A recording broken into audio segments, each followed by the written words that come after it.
Hi, I'm Audrey Greenberg, co-founder of the Center for Breakthrough Medicines, now SK Pharmteco. Yeah, SK Pharmteco is a global CDMO. We're focused on small molecule chemical synthesis as well as cell and gene therapy, which brings us to ASGCT.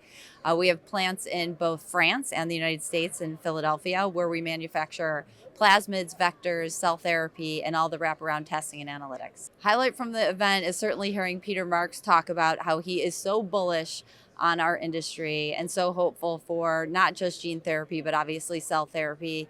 And lastly, working on platform technologies so that these therapies can get approved more quickly. And I also want to highlight that we have 8 posters that we're presenting here at this conference. That's 8. It's huge. We're very excited about that.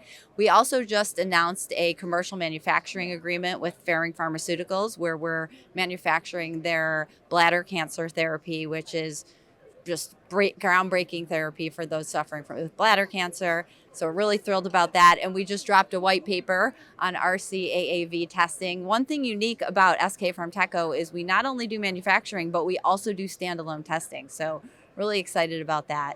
And then the final thing I'll mention is that CBM was so delighted, Center for Breakthrough Medicines was so delighted to be acquired by SK Pharmteco and being part of this global company with a presence around the world with the depth and breadth of capabilities and capacity.